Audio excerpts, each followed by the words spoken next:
Hello and welcome to episode 4 of Surfing the Portal. I'm Mindy Erkin and I'm back. She's back. Thank God she's back. We have technical help. We can actually do things. Can show. Oops. And one of these times we'll get that right, and I'll mute that before we get started. Okay. Anyway, here we are on Paul Marco channel, and the reason, of course, we're on Paul Marco channel is because we've been kind of locked out of our Pinecone Utopia access to Google Hangouts. Now, always have dogs barking here. You get used to that if you listen for a while. So, anyway, that's the reason we're on Paul Marco channel. If you don't already know, and you're a selected individual or a targeted individual, the Techno Crime Fighters Forum now emanates from Ramola D Reports, and that's Ramola D Reports channel on YouTube, and you can find us there 11 o'clock Eastern time every Thursday morning, and the investigative team brings us up to date on what they've found, investigating targeting from every angle, assembling a court case. And I throw my 2 cents worth in. And my 2 cents worth eventually turned out to be Pinecone Utopia Surfing the Portal, because we've started this research project where we want to find out how people protect themselves kind of mentally, consciousness-wise, belief-wise, how they shield themselves using that kind of technique. And we've got some really great answers. We've got 3 or 4 listed. We've got many more, and Mindy is going to be updating, and we're going to be putting a lot more things on. So you'll be able to see what's working for some targeted individuals or selected people, and how to do it. We also have a techniques center where we're going to put techniques. We already have a few techniques up there that we'd like to see if you can try, see if they work against your perps, see if they eliminate some of the pain. Last week we had Ramola D, my cohort in the Techno Crime Fighters Forum, on with us. And we talked about mental focus, enjoying nature, and other things as a way to frustrate and stymie the perps in their attempts to map our brains or irritate us or whatever they're trying to do. So here's how I think it's going to roll out. We're going to talk a little bit about the questions and comments that we've gotten so far. We've got some interesting things I'd like to share with you. And then Mindy just got back, and she discovered a lot of stuff that's changed up in the United States since we've been there. And she's going to talk a little bit about that. And then I want to talk about a different kind of matrix, the matrix of duality. And the last time I talked about this, 2 days later, we've got thrown off of Google Chrome Hangouts. I don't know whether that's why, but I would imagine. So if that's the case, I'm going to keep doing it because it must be something that's fine. Good. Travis Mon, find drinking beer helps. Sure, it may not help all of you, though for me, it seems to work just fine, except for the hangovers. Well, there's downsides to all these different things. So I'm going to dive into a couple of these interesting responses. This one we put in, this was somebody that sent this to a big list, rethinking certain targeting effects. And let me read a little bit of it. Excuse me. The physical and neurological attackers seek to cause effects on targets that match the avocations or lifestyles of those particular targets, in effect, making the cause of those effects appear natural. In any case, I've always been an outdoors person. During the last couple of years, 4 basal cell cancers have appeared on my face, the worst one of them on the top of my right ear. No targets, including physicians, might suspect that prolonged exposure to sun rays caused those cancers. Indeed, it probably does in most cases. However, in my case, there's no doubt in mind that my attacker caused those cancers. So he goes on to say, recently, while either sitting on the couch in front of the TV or sitting in my chair using a computer, the spot on my right ear has pulsed, much like the rhythm of a heartbeat. Whenever I place my hand over my ear, however, the pulsing instantly stops. Thus, it's obvious to me that my attackers have focused their devices. Excuse me. Bless you. This is why I don't read much, because it makes me sneeze. Directly to my location. Otherwise, if the pulsing were neurological, when I placed my hand over the ear, it would continue pulsing. What is the origin of that attack? I don't know. However, I've often gone inside at night and seen very large military-looking type drones, sometimes as many as 4 of them, high above my house. I think that's suspicious. Since I live in a very rural area from my town, that indeed appears suspicious. I must have read this before. I think that the vibrations that I receive are neurologically induced. I'm beginning to rethink that idea. Why? Because the vibrations occur only when I'm immobile, usually when I attempt to sleep at night. However, unlike the pulsing on the ear cancer, which occurs only in certain areas of my house, the vibrations occur anywhere, even when I travel abroad. The only criteria that is, I seemingly must be a still target when the vibrations occur. Although theories abound, we still know very little for certain about the attacker's mode of attack, and I think it varies based on who you are, because I think that whoever's running this program, and I suspect it's some interface with AI or some power beyond our ability to, they can do that. They can do a lot of things at once, and they could custom make this program probably for everybody. I had a couple of these other lined out if I can find my paper. Anyway, we have a couple pieces in the chat. Harvest the name, Harvest the Electronic, Colorado. Appropriate name would be called Depopulation. I think they're talking about the beer they drink. The beer. General discussion.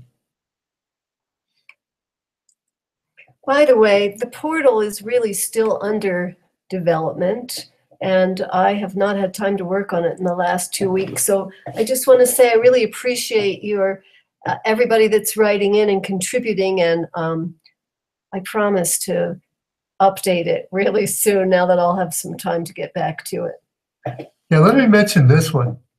This came in, and I read this earlier, and I thought it was really interesting. And some other people might be experiencing this type of shift. It goes, just to let you know, I'm now seeking the next layer of those responsible for overseeing the stalking in my community. The first and lowest level have been primarily young men with what appear to be some kind of military ties. They have also been what I call the local mafia, along with others such as biker gang members and boys on skateboards with knapsacks that are blended in. During the last 2 days, the young militarists are receding, so that now what I'm seeing are young white wives and mothers, as well as young single white women. course, I'm not by any stretch of the imagination saying that all young white wives and mothers and young single white women are contributing to this. There are truly many genuinely decent, it goes blah, blah, blah, blah, blah. But she wanted to report that there seems to be different stages, and I bet there are different stages. Because I know a long time ago I did a podcast with Eric Karlstrom, and we talked about, I think, like 6 stages that these programs seem to go through. And it's interesting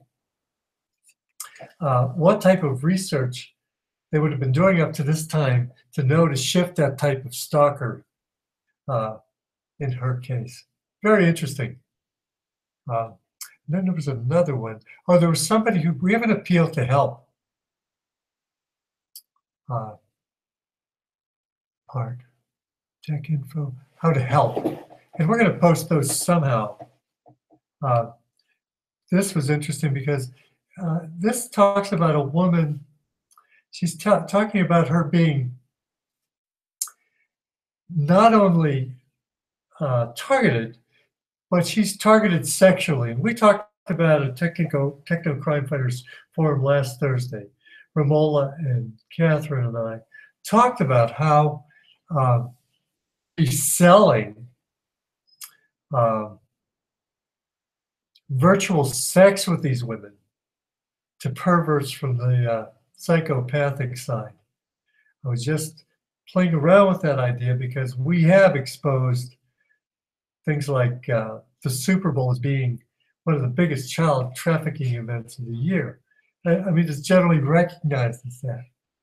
And so when you see things at halftime or on advertisements, you can, I think, pretty much assume that it could be related to the sex trafficking that goes on there. So we try to expose that.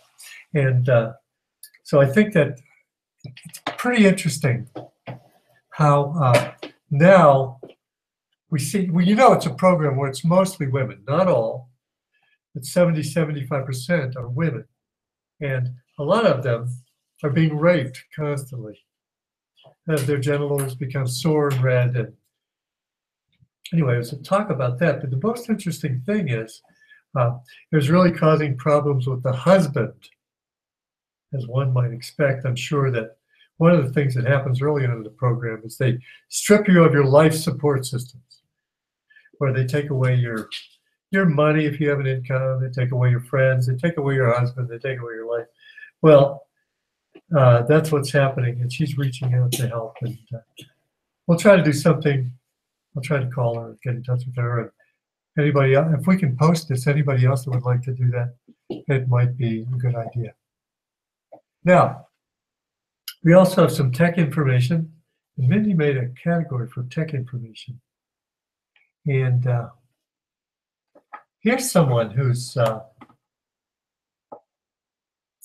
giving us advice. And we, honestly, we really need advice on this topic because we're not as tech savvy as most people are on the planet because we came in too early.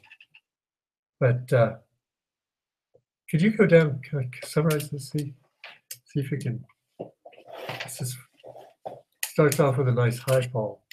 This is by no means an exhaustive list. I encourage everyone to do their own research and find what works for them. EFF is a great place to start. What do you suppose she means by EFF? I don't know. We'll have to wait somebody in the chat. All right, and then she's given, oh, I see it, because it's in the URLs. There's 4 URLs to try. That's EFF. Research what whistleblowers, journalists, etc. have used. I used Lavabit email for a while. Then it came out that Snowden used it and the site owner chose to close it rather than comply with FBI requests. Lavabit is running again, but I don't think it's free anymore. And this was in response to probably our asking, right, you know, what can we do? And honestly, Google. we got a lot of response, but we haven't tried anything yet. Right. That's this week's work. Yeah, we'll be working hard this week to find some alternatives. They're also saying switch to DuckDuckGo or we do use DuckDuckGo. Xquick instead. Goodgopher.com is used specifically to search for indie news. And there's a lot more in the email. I'm not going to read it all, but thank you to Marie, who wrote this to us, and we're going to be following up on this, and we'll post it. So if anyone else also wants this information, you'll have it too. We'll figure out a way. We need to redesign the blog so that it can incorporate things outside of the categories that we've already set up. Yeah, but we're big at over-creating categories. That's true. So interesting. On the chat, we have two guys targets. They're talking about the one guy saying, Travis is saying his sex drive has been intensified quite enormously. It's part of his targeting. They control by sex. They do it just to Tavistock. It's a big deal. They're sex cults. I find that Rake was right on target. That's a great topic. Hi, great topic. Ortane, hi, how are you? Oh, Electronic Frontier Foundation. Yeah. Thank you. Thank you. Okay, that's great. Well, anyway, go to our site. Have patience with us. We had some incredible things go on in the family, and Mindy had to take off. And if you've been paying attention, you know that Mindy is like 3/4 of the show. I'm like the puppet here, but she's the one that really does the stuff. So when she's gone, we're just like dead in the water. But we're going to pick up speed and go pretty fast. Hello, Ortane. Okay. Mindy came back from the States. And because she needs to stay and manage things back in the States, she got herself a hold of like what do you call an iPod? iPhone. An iPhone. We call them scrying mirrors because that's actually what they are. But tell her how share a little bit about that. Okay. Well, I noticed many changes since I have spent any amount of time in the United States. And I think more or less we've been out since about 2009. 11. Well, 9, yeah. Yeah. I realized that you absolutely cannot function there without a scrying mirror. Without an iPhone, it's almost impossible to navigate what I like to call the matrix, because that's what it seems like to me. But so I've always been very wary about the iPhone. I know how, what the end game is, shall we say. I mean, why you have to have an iPhone now to navigate life. But because of the circumstances of things that are going on, I needed to have one so that I could get and receive text messages. Well, I have to say that iPhone is so seductive. I mean, it really almost emits kind of a feel-good hormone out of it or something, some vibration that really makes you love that iPhone and want to spend time with it and interact with it. And normally, I really dislike learning new technical programs that I have to operate inside of. I have this strong resistance, but I usually force my way through it until I learn what I need to.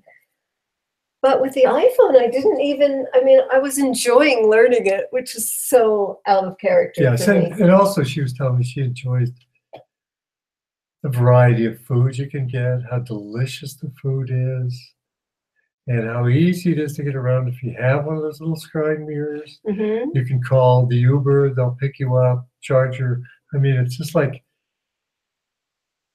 it's like enjoying your servitude. Oh, it's like so absolutely like loving the matrix. It's so soft and so subtle. It comes up all around you. And I just thought it was worth mentioning because we're by no means out of it. I mean, we're in the matrix here. But when it's just like a little different degree maybe.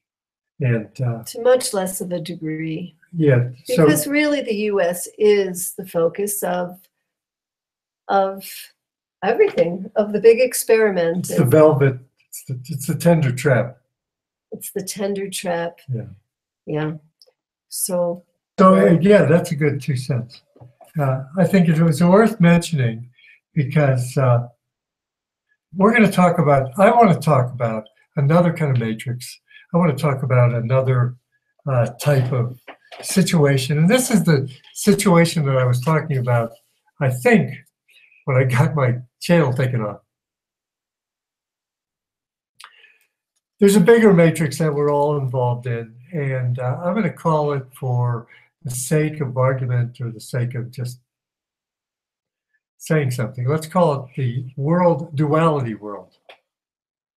It seems like our experience has to do with black and white. I mean, the Masonic symbol, the floor, the black and white, the good and the bad, Satan and Jesus Christ. It's all about duality and functioning in duality. yin and yang. Right, the yin and the yang. That's where we are. We're in a duality situation, and I think that this duality has existed as far back as consciousness can remember. But the duality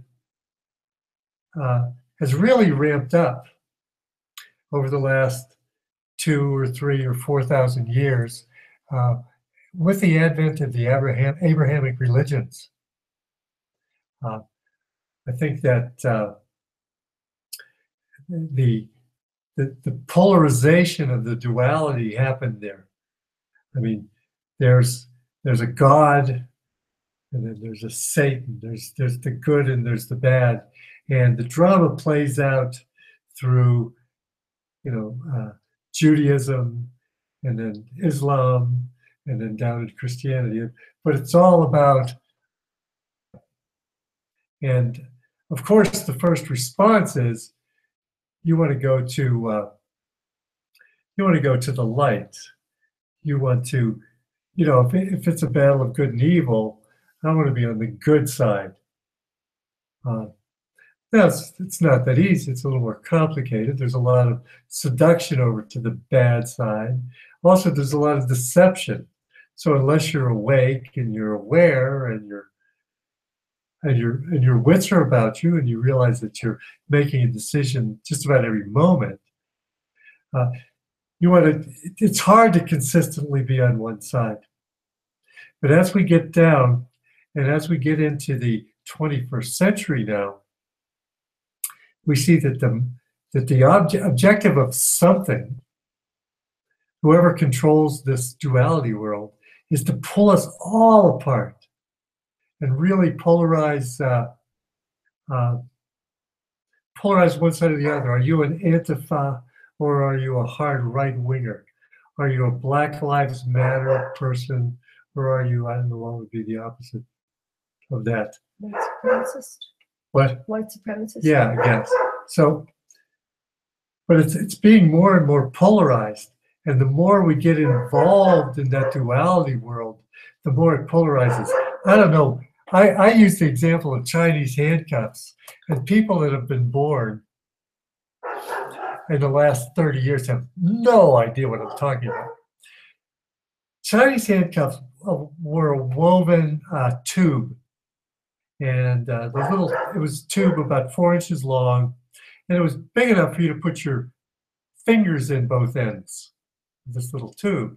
But when you would pull the tube, it was constructed of straw in such a way that the more it would grip you. So it was like the more you pulled apart, the more you were engaged with this duality world. So that's what's happening right now. We're losing ourselves in the duality of it.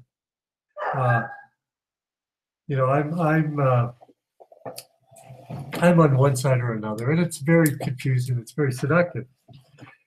But there's no doubt that we're in the bottom of the duality world. Now, most people, no, I can't say most people.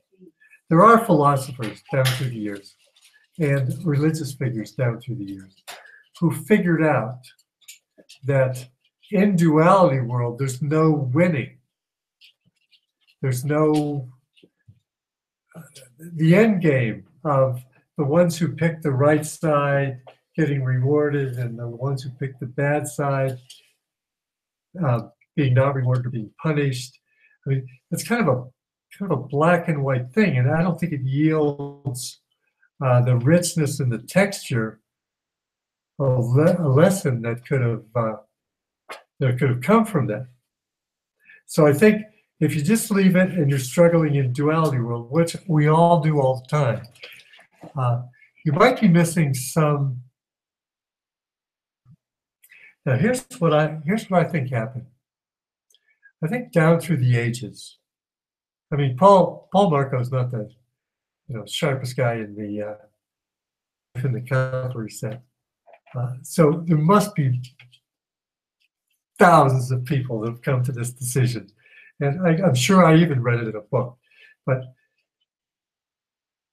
the trick is to get out of the duality. The trick is to figure out duality. And so there's been answers down through the years. Jesus Christ had an answer. Muhammad had an answer. And Satan had an answer.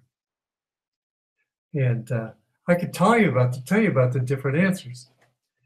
To get out of duality world, where you're against them and I'm against you, and there's always a way to cut finer and finer divisions between us. So to get out of the world, Jesus Christ, or the story of Jesus Christ has an answer. There is, if you love everybody the way I love you, which is assumed to be deeply and sincerely, then the duality world will go away. You see how that would work? Now, I think Muhammad had another answer to get out of the duality world. And his answer was peace. And there can be peace when there's no dissenting views. The answer to me in that philosophy, religion, what do you want? That if you wipe out the dissenting beliefs, you get out of duality world. Now, the downside to this is you have to do it through hate and violence. Leaves consciousness with a very low residue. In other words, we'd have to act in a malevolent way. Sure. Would leave us on a very high vibrational level, because love and gratitude, and that's a different level.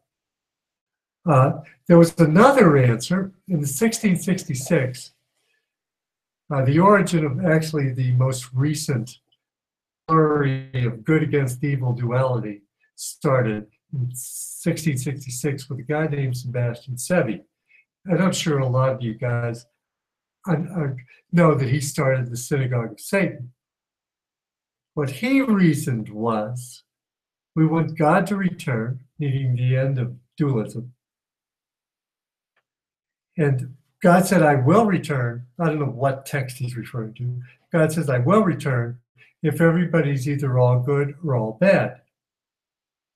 Return when there's no more duality. So Sebastian Sevi reasoned that since everybody is tempted all the time, there's not much of a chance that everybody's going to be good. His idea was everybody should be bad, and bad any way we can. And that the incarnations of the satanic elite groups that we have, because Sebastian Sevi's, protege, a guy by the name of Jacob Frank, who his reincarnated self, got together with Weishaupt and the Rothschilds to start this push of black against white, the push of Satanism now. So there are other answers as to how to get out of this, duality world. I thought one of the things that we could talk about getting out of this duality world is, first of all, realizing who created the duality world. And if you follow the Abrahamic religions, there's a creator God. And this creator God, from what I can tell, was either the creator or the instigators of both sides of the duality, which makes total sense. If you want to create a mechanism where you're teaching people about lessons in duality, you'd have to create the duality. Since the creator God has never spared any expense, I'd say that a program this sophisticated is well within something that might be done by that creator God. So if you think about that, then you have to realize that there is stuff that isn't God or his creation. Now, I know this is going to be a real leap. If you can follow me on this, if there's a God, there's got to be stuff that's not God. This creator God that created the duality, and I think manages the duality. Jane saying, Earth is made up of male and female. The world's governments are only led by men, for the most part. I think that it's all led by a satanic sex cult. Mm-hmm. And the movers and shakers in a sex cult. And so I have to agree with you. Anyway, let's get back to whatever I was saying. I think I was talking about duality and imagining. So if you can, it's hard to get your head around something that's not duality, and I think this might help. If you can imagine that the whole unfolding of history, everything that we know in duality world, was created within the context of something larger. And I think that in order to get your mind to think of something outside of duality world, it's good to conceptualize something outside of duality world. Now, read you as a little kind of a conceptualization by a guy named Lao Tzu, who lived about 500, 800 years before Christ. During that time, they thought, the people alive at that time, people that preceded them in history had great wisdom. And if you think a lot of the Eastern philosophies, the devolution of man, so that mankind, I don't mean men, I mean all of us, were at some point much more knowledgeable, advanced, in touch with I think we were more spirit. And then as we devolved down into this rough thing that we're going through now that they would call the Kali Yuga, that I'm going to call the crux of the duality issue. It's the thing that the God wanted us to be in here to learn. It's the most important part of the whole cycle, is the part we're in right now, because we're really seeing this duality, and how no matter how they separate us, they can still separate us further and separate us further. And there's no, unless you climb out of the box. And I think that's what Jesus and Muhammad, and unfortunately or fortunately, Sebastian Sevi were out to do. Now, I think that Jesus Christ's answer is better, because it models a high vibration. And remember, this is a spiritual battle, so it's all about energy and vibration. So anyway, the idea of loving one another. But before I think you can get into loving one another and seeing across, you have to go get above it to look down on the duality to see why it's Chinese handcuffs and why you can't escape by pulling away from it. Gets you tighter and tighter and tighter.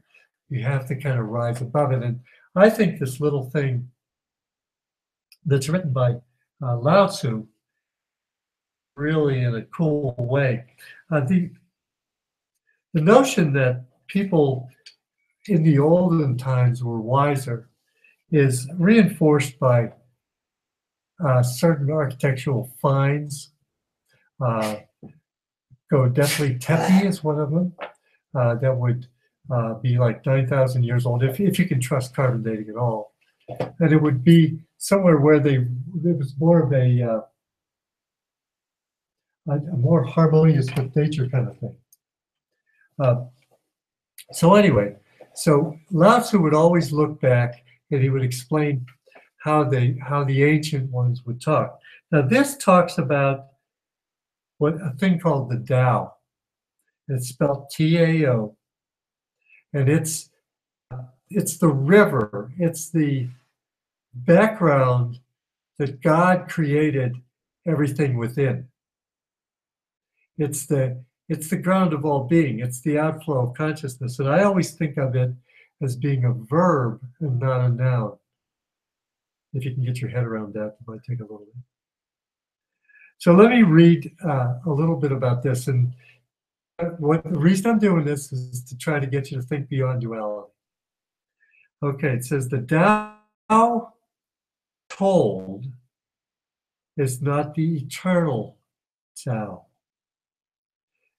The name that can be named is not the eternal name. So what they're saying, right, is that if you can name it, it's got to be separated from this. Only the Tao, and even by giving that a name, you're kind of demeaning it. Abused says, it's not going. You're going off topic. Okay, let me get back on topic anyway. Okay, so if you can see something, it's just the ground of all being. It's just there. So it said, the unnameable is the eternally real. So it's always there. It's always been there. Naming of all particular things. And if you remember, in the this would be in the Jewish and the Christian Bible. Doesn't the God speak things into existence? Then he makes them exist. And by naming the duality, he made the duality exist. It didn't before this time. The outflowing, the verb. Okay, now this thing is free from desire. Free from desire, you realize the mystery. Caught in desire, you see only the manifestations. So this is a trick to get a little bit higher mental look. Caught in desire. And desire, I mean, you could say if you're caught in the matrix, the mystery. Free from desire, you realize the mystery. In other words, if you're not caught in the matrix so tightly, you can see, if you can look above the duality, you can see how it's playing out. Caught in the desire, caught in the matrix, caught in the duality. I want this. My ego wants this. You see only the manifestations, so you see the physical reality. You're locked in there. It says, yet mystery and manifestations arise from the same source, called darkness. So it also is implying that everything that flows down out comes from nothing. It kind of like is a flowing out. Darkness within darkness. the gateway to all understanding. When people see some things as beautiful, other things become ugly. Some things as good, other things become bad. See, this is how, when you drop yourself down into duality, some things are good, some things are bad, some things are great. Here's an interesting thing. Let me ask you if this ever happens to you. There used to be albums, like record albums. They came packaged in this, that, and the other thing. But anyway, you'd listen to the whole as a collection of it's a collection of music. And so you listen to the music, mind would automatically, being that our minds are stuck in the duality, would a little bit better than the rest of the ones. Mm-hmm. And then, you'd start waiting till that favorite one would come out. Then you'd pick out one that, God, I wish that wasn't even on the album. I'm going to skip through that one, get to my good one again, because it's good. See, what my mind, because it's attuned to the division, it's tuned to the matrix, it automatically does that. It automatically sorts it into good and evil, ugly and pretty, good and bad. It kind of populates you. It automatically populates your beliefs, because you have opinions on all these things, because your mind is in the Maya. It actually has to function in the Maya. But what I'm saying is, in order to really function in the Maya, we have to be able to see the Maya for what it is. It's the duality. It's the dark and light. And once we can see it as a duality and not us against them, then we've made the first step of elevating ourselves out of the Maya. Now, bring that up is because I think, my own opinion, that a lot of the techniques are going to work for target individuals are going to be techniques that have a tendency, just like, Ortain said, yes, but nature equalizes. About that last week with Ramola on this broadcast, how going out into nature and you accept it with it. It's probably one of the most best ways to break down this natural fight in the Maya against good and bad is to go into nature, because you know what? You're part of it. If you can and stop, everything is there in balance. Everything there is in balance. There's always a companion for everything that the effect of it. That's right. And also, it teaches us that everything is cyclical. In the duality world, we will live in linear time, from past to future. And as we go on that thing, it looks like right now, hell bent for destruction. Oh, what a bad ending. Oh, somebody better come and save us, because we're in linear time. And they can program you in linear time. They can do predictive programming, put things in your mind, and you'll live it out in linear time. But if you're in nature, you should be open to cyclical time. Everything in nature cycles. And if you can get yourself realizing that this isn't, now there's some unpleasantness attached to it. It's a cyclical thing. It's not the end. It's a cyclical thing, and we're cycling through what I think is the duality, the black and white, us against them. So I think that what we're going to find, and I certainly won't bias our findings, are going to be things that get us in touch with nature, get us to pull inside and push our beliefs aside and just become open. And quiet that critical inner voice that's always deciding whether you like something or don't like it, or categorizing it into one or the other. Yeah. No. Yeah. Gratitude is the one that we use probably most, and I lose that all the time. I have to be reminded. That's where we're going. So anyway, so I wanted to mention that because I think most of the things are going to be things that help us climb out of the matrix and not fight back. There's a lot of stuff on that website about fighting back, though. There's a lot of stuff about technology you can use and things on the website. So I hope it's a good resource for you. I think it will be. There's quite a lot backed up in the archives that need to go on there. Really open to any feedback on how best to make, to make the information available so it really is helpful. But we're looking for ways out. We're looking for ways that shouldn't keep us out of fear and anger and low vibrational energies. And yeah, so there's a lot of good suggestions, and they're not pushing toward one faith or another. They're things that everybody can use. I feel, and well, that's all I have to say. Do you want to say something else, man? I think we've pretty much said it all.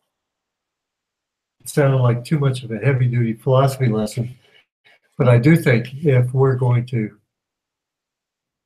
we need to see what we're in and see what we're climbing out of. Right. Yeah.